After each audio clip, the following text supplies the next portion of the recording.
Chers téléspectateurs, bonjour. Je vous propose une édition spéciale des Trésors de la foi en direct du salon du Centre évangélique d'information et d'action qui se tient cette année à Damary-Lélis en Seine-et-Marne. Pour cette édition spéciale, je vous propose de recevoir Sylvain Frémont. C'est un nom qu'on connaît bien aux Antilles. Bonjour Sylvain Frémont. Mais bonjour Marie-Hélène. Alors Sylvain Frémont, quand on entend ce nom, on pense tout de suite à Jeunesse en mission. Et oui, puisque je travaille dans cette mission depuis de nombreuses années et puis j'ai fait de nombreux chants. Voilà, on pense au chant, de la louange, on pense au CD, mais il n'y a pas que ça. On va découvrir tout à l'heure que vous êtes aussi écrivain. Vous allez nous présenter votre dernier livre, le 3e et dernier livre. Oui. Alors, on va commencer par le commencement. Hein. Oui. Alors, vous travaillez à Jeunesse en mission depuis de nombreuses années. Vous êtes chanteur, vous écrivez des chants. Dites-nous comment tout cela a commencé. Comment vous êtes-vous retrouvé à être l'un des piliers de Jeunesse en mission? On peut dire ça comme ça? Si vous voulez. Disons, j'ai commencé dans mon groupe de jeunes et dans mon église locale et oui. nous étions assez proches de Jeunesse en mission. En Suisse, je précise. Oui, là. Et en Suisse, Jeunesse en mission a démarré un ministère, un travail et puis ils ont beaucoup encouragé les églises, influencé les églises. Et ils avaient beaucoup d'enseignements, de séminaires auxquels on se joignait. Ils venaient encourager les églises allaient visiter. Oui. Et j'ai eu beaucoup de joie aussi à apprendre d'eux, à recevoir d'eux. Et un jour, j'ai senti l'appel de Dieu sur ma vie. J'étais jeune marié avec mon épouse qui était enceinte. On s'est joint à cette mission. On a senti l'appel de Dieu. Et l'appel qui était sur notre vie, c'était d'encourager les nations francophones à la louange. Alors, depuis ce temps-là, on y est. Très bien. Donc, vous avez commencé à écrire des chansons et à enregistrer des chansons. Et là, maintenant, aujourd'hui, vous êtes responsable de la louange à Jeunesse en mission. Ça consiste en quoi? Alors, en fait, c'est un secteur qui est très large. Comme on a une mission, on cherche à répandre un petit peu le message de l'Évangile partout. Donc, on se concentre sur les nations francophones. Il y a quand même sur la Terre 50 nations qui parlent le français. Donc, c'est la langue qui est parlée dans le plus de pays différents. Oui. Et puis dans tous ces pays, on cherche à encourager les gens à faire naître une louange. Donc je fais de l'enseignement, de la formation, des séminaires et évidemment aussi de la louange moi-même, des concerts, des soirées et de la composition. Donc c'est assez large quoi. Depuis l'édition de partitions jusqu'à l'enregistrement de CD et aussi de l'enseignement biblique sur la louange. Très bien. Alors vous avez sorti un dernier album qui s'intitule Ta présence. Alors celui-là, il est sorti en studio. Vous pouvez nous en parler? Alors, comme je suis compositeur, c'était l'occasion pour moi de présenter mes chants à la francophonie. Donc, c'est mon 3e album solo où il n'y a que mes compositions personnelles. Donc, je crois à la culture, je crois à la langue. Et Dieu nous a donné une langue, une culture riche en français. Alors, plutôt que de toujours chanter des chants américains traduits, on va chanter des chants francophones. Et selon l'appel de Dieu, j'ai composé des chants que j'ai enregistrés. Et j'ai eu l'aide de beaucoup d'autres chanteurs, interprètes francophones qui chantent avec moi sur cet album. Oui, dont Olivier Chiwa, qu'on connaît bien, Pierre Nicolas, Rija, ce sont des noms qu'on connaît bien aux Antilles, des chants qu'on apprécie. Alors sur cet album, il y a 13 chants, donc 13 compositions. Il s'adresse à qui et est-ce que c'est essentiellement de la louange? Oui, mon appel principal, c'est vraiment la louange et l'adoration. Donc je compose des chants aussi de louange et d'adoration, soit une louange personnelle, soit une louange communautaire pour l'Église. Donc il y a quelques chants qui sont plus intimes, plus personnels, à écouter ou à chanter seul. Et une majorité sont des chants qu'on chante déjà dans l'Église, qu'on chante dans des rassemblements chrétiens à gauche, à droite. Oui. Pourquoi l'avoir appelé Ta présence? Parce qu'il me semble que c'est le plus important dans la louange, c'est pas de faire du divertissement, pas faire de l'occupation, mais de rechercher la présence de Dieu. Très bien. Le chant phare de cet album s'appelle Seigneur, ta présence fait la différence. Je m'attends toujours quand on fait de la louange que Dieu vienne et nous imprègne de sa présence. D'accord.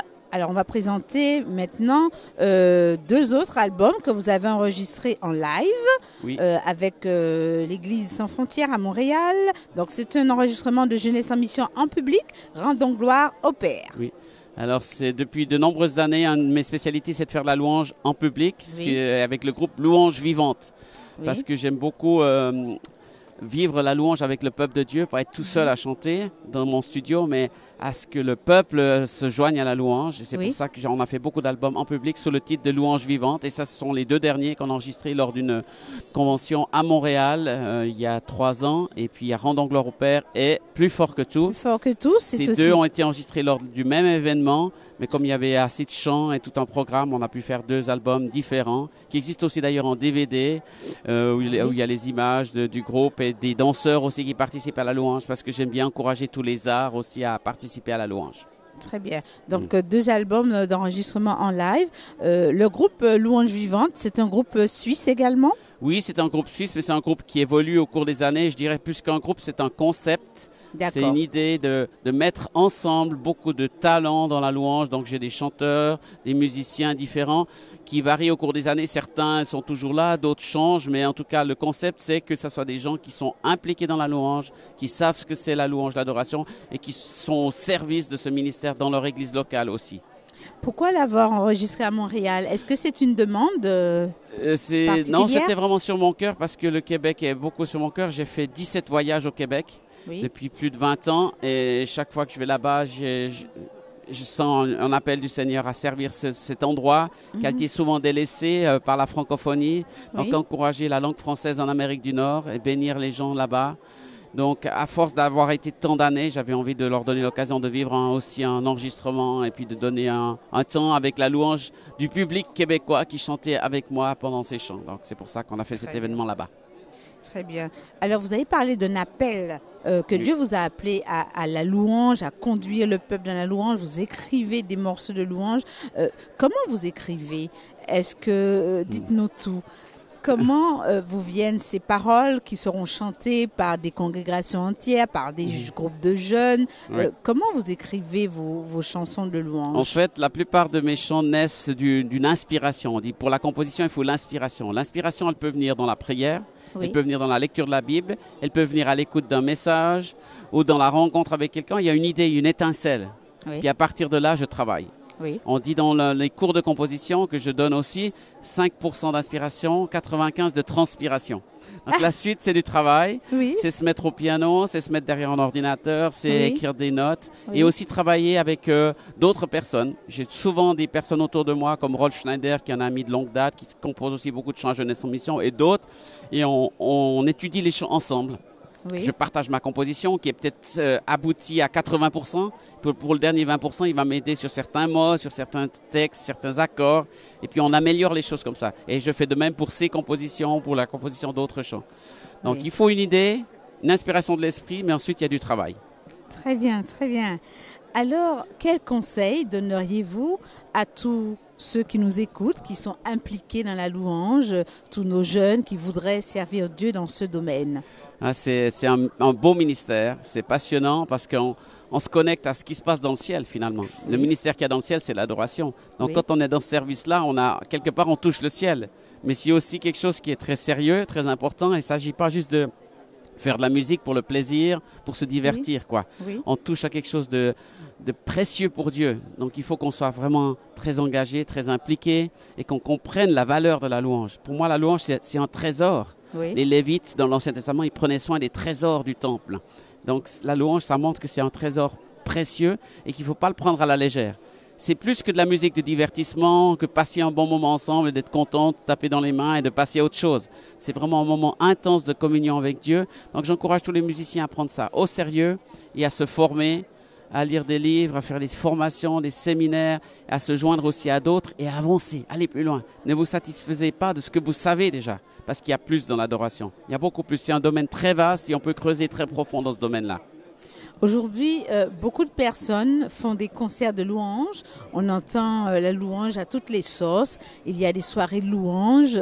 D'après vous, quels sont les prérequis pour faire une louange authentique qui plaît à Dieu et qui en même temps édifie ceux qui écoutent?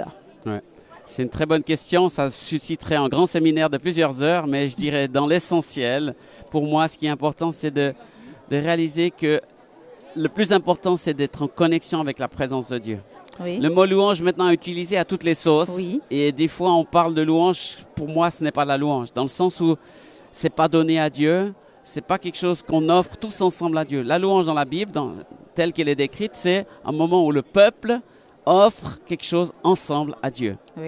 Alors, certains concerts, c'est le cas, puis d'autres, ce n'est pas le cas. Donc, donnons le vrai nom à ce qu'on fait. Un concert de musique chrétienne peut tout à fait exister à sa place, mais ce n'est pas forcément une soirée de louange. soirée de louange, c'est quand on est tous ensemble et on encourage les gens à participer, à chanter et à donner aussi leur louange à Dieu. Mais pour évaluer la capacité ou la qualité de notre louange, je crois qu'il n'y a que Dieu qui peut le faire. Parce que la vraie louange, elle est adressée à Dieu. Donc c'est un cadeau qu'on fait monter à Dieu. Et Dieu lui-même va répondre par sa bénédiction, par sa présence. Et c'est là où on peut un petit peu évaluer. Mais il n'y a que lui qui pourra vraiment nous dire si ça lui plaît ou pas. Mais je crois que d'une manière générale, Dieu aime tellement la louange. Parce qu'il sait que c'est ses enfants qui lui offrent le meilleur. Donc le seul critère que je donne, principal, c'est quel est l'état de votre cœur et qu'est-ce que vous êtes en train de faire. Est-ce que c'est vraiment pour Dieu? Si c'est le cas, ça sera bien. Lorsque vous conduisez un moment de louange dans une église ou dans un rassemblement quelconque, qu'est-ce qui fait qu'après le moment, vous dites « Ok, j'ai réussi, c'était un bon moment de louange ». C'est aussi difficile de s'évaluer soi-même. Je crois qu'il faut attendre plutôt que l'évaluation vienne de Dieu ou des autres peut-être. Et les autres sont des fois des intermédiaires pour nous aider à comprendre un petit peu. Mais je crois que ce qui me touchera le plus, c'est quand quelqu'un dit « Dieu m'a parlé, oui. Dieu m'a touché oui. ». À quelque part, je les ai amenés vers Dieu et c'est Dieu qui s'est occupé d'eux. Ce n'est pas moi qui ai bien chanté, moi qui ai bien joué et qui reçoit la gloire. C'est Dieu qui reçoit la gloire et qui est honoré. Pour moi, c'est le critère. Donc la louange, je m'adresse à Dieu pour que Dieu touche les hommes. Ou je m'adresse aux hommes pour qu'ils se tournent vers Dieu. En fait, c'est ça que j'essaye de faire. Mais pas qu'ils se tournent vers moi. Si je peux disparaître, ça sera la meilleure chose. Vous avez écrit de nombreux chants. Oui. Vous parliez tout à l'heure d'inspiration. Vous avez parlé de présence de Dieu. Qu'est-ce qui fait que vous continuez à écrire ou encore, qu'est-ce qui va faire que vous arrêtiez d'écrire? Je ne vais pas m'arrêter d'écrire. Je crois jamais. Parce que il y a la vie de Christ, l'onction de l'Esprit qui fait que quelque chose de nouveau coule. La Bible parle tellement de chanter au Seigneur un chant nouveau. J'ai pendant longtemps réfléchi à cette question. Je me suis dit, mais on a assez de chants, quoi. Pourquoi il faut encore des nouveaux chants? Puis en fait, c'est Dieu qui nous donne les chants. Ce n'est pas nous qui les inventons. Ils viennent de Dieu. Ils viennent des fois dans mon cœur, mais ils viennent aussi d'autres compositeurs, d'autres sources, d'autres églises. Puis on se dit, mais il est beau ce chant. Ah, mais celui-là. On pensait que tout était écrit et tout à coup, il y a encore des nouvelles choses qui arrivent qui sont magnifiques. C'est comme si Dieu crée des nouvelles fleurs à quelque part. Et c'est tellement beau. Donc, il faut accepter ce qui vient de Dieu, pas le rejeter, pas dire « Non, on a déjà notre répertoire, c'est fini. Vous avez trop de nouveaux chants. » Non, c'est la Bible qui donne des chants nouveaux. Elle en parle sans cesse dans les psaumes. C'est la Saint-Esprit qui les inspire. Donc, il faut juste accueillir l'œuvre de Dieu. Et je pense que quand on a la vie de Christ, ça va toujours couler. C'est comme une source qui est inépuisable. Donc, il y aura toujours des nouveaux chants jusqu'à ce qu'on soit vers le Seigneur. Et puis là, même devant lui, on va chanter un chant nouveau. C'est marqué dans l'Apocalypse. Ils chantaient un chant nouveau. Donc, ils avaient encore composé des nouveaux chants au ciel. Alors, on a dit tout à l'heure que vous êtes responsable des éditions de Jeunesse en Mission. Oui. Donc, je pense tout de suite au J'aime l'Éternel. C'est ça. Ce fameux cantique qu'on utilise dans nos assemblées et qui, tout le temps, a un supplément. Oui, c'est ça. C'est ça. Alors, quelquefois, j'entends dire il y a encore un supplément, mais je n'ai pas celui-là. Oui. C'est ça. Donc, vous êtes à l'origine de tout ça. Alors, j'ai repris le flambeau. Moi, je n'étais pas là au début, mais j'ai bénéficié du J'aime recueil 1. Oui. J'étais dans mon groupe de jeunes et j'ai chanté ces chants. Et petit à petit, quand je me suis joint à Jeunesse en Mission, je me suis joint à l'équipe qui travaillait à ça. Oui. J'ai beaucoup développé au niveau du volume 2, du volume 3. Et maintenant, je suis le responsable d'édition. J'ai repris cette responsabilité il y a quelques années. Donc, c'est vrai que je suis très impliqué dedans, mais je ne travaille pas seul. On est en équipe et puis on est plusieurs à penser à tout ça. Mais justement, c'est parce Comment vous choisissez les chants que vous ajoutez dans les suppléments? Eh bien justement, on est conscient, on ouvre nos oreilles et nos yeux à ce qui se passe, tout simplement. Oui. Et dans l'église, on voit des gens qui se mettent à chanter un chant, puis dans une autre église, un autre chant, puis on se dit, mais il y a tellement de gens qui aiment ça, qui sont bénis, il faut qu'on mette ce chant pour que d'autres puissent en profiter. Puisque nous, on a un moyen que les gens connaissent, mais ils ne connaissent pas forcément les églises qui chantent certains chants. Donc on les récolte, on fait une sorte de récolte, de rassemblement des chants qui ont déjà un certain succès. Certains échos, parce qu'on ne peut pas mettre tous les chants que tous les gens chantent, parce qu'autrement on en mettrait 50 par mois, mais on essaie de renouveler suffisamment le répertoire de la louange et puis d'avancer dans cette notion de chant nouveau pour Dieu. D'accord, toujours dans l'optique de la louange en assemblée. Oui, c'est ça. Voilà. Le but du recueil, c'est vraiment de favoriser une louange en assemblée, même si aussi certains chants sont utilisables aussi pour une louange personnelle, bien sûr. Très bien, très bien. Tout à l'heure, vous avez parlé de concerts de louanges que l'on fait à Dieu. Est-ce que selon vous, on devrait faire payer un concert de louanges, puisque on est censé louer Dieu, oui. C'est à lui seul que revient la gloire. Donc pourquoi on se pose la question, est-ce que ce n'est pas anormal de payer pour aller à un concert de louanges? Bien sûr. Personnellement, c'est pas ma manière favorite de le faire, mais je comprends que dans certaines situations, on a vu des frais qui sont engendrés pour la location de tout le côté technique de la salle. Ça peut arriver quelquefois qu'on doit faire une certaine redevance payante, mais c'est pas pour payer la louange, évidemment. Et c'est juste pour nous permettre d'organiser l'événement qu'on veut organiser, dans certaines fois. Mais il faut bien sûr que les organisateurs et tous ceux qui travaillent à ça soient au clair dans leur esprit, dans leur manière de gérer les finances et puis d'adorer Dieu aussi de cette manière-là. S'il s'agit d'un enrichissement personnel, c'est là où il y aura un problème. Mais dans la mesure où c'est géré d'une manière spirituelle pour la gloire de Dieu, je crois que c'est pas un problème. On paye bien pour aller chez le coiffeur ou bien pour aller au magasin pour acheter des choses qui sont aussi pour la gloire de Dieu, hein. Mais là, c'est sûr que c'est particulier dans certaines occasions. Je crois que ça tient surtout au cœur des organisateurs et de ceux qui mettent sur pied l'événement qui est très important. Voilà. On va venir maintenant à votre autre facette. Vous êtes écrivain. Et là, c'est le 3e ouvrage, Revenir au cœur de l'adoration. Oui. Donc, vous êtes spécialiste de la louange. Donc, un 3e livre sur la louange. Oui. Eh ben, j'ai commencé à écrire mon premier livre il y a plus de 20 ans, qui s'appelait Vivre la louange. Parce qu'à l'époque, il n'y avait quasiment aucun livre en français. Oui. Puis ce livre a eu beaucoup de succès. Beaucoup de gens ont été formés dans la louange. En quoi celui-là est différent? Alors, il est différent dans le sens qu'il y a 20 ans d'expérience dans ce livre. Très bien. Donc, j'ai essayé d'encourager les gens à aller plus loin dans la louange, à pas juste se limiter à « on a chanté nos chants et tout va bien ». La louange, c'est quelque chose de très profond. Et puis aussi à corriger certaines petites variantes ou certaines petites écartements de la louange. Il faut revenir au cœur des choses. Parce que l'adoration, c'est le cœur de l'homme et c'est le cœur de Dieu. Et des fois, on est un petit peu à côté de la plaque où on fait plus du divertissement ou de l'animation que vraiment de l'adoration. Donc, j'essaie dans ces quelques lignes, donner des exemples et puis d'enseigner à partir de la Bible pour dire ce qui plaît à Dieu, c'est une adoration cœur à cœur avec lui. À qui il s'adresse ce livre? Il est pour tous les chrétiens. Franchement, tous les chrétiens, pas spécialement les conducteurs de louanges. Évidemment, ceux qui sont la louange devraient pouvoir le lire et s'intéresser.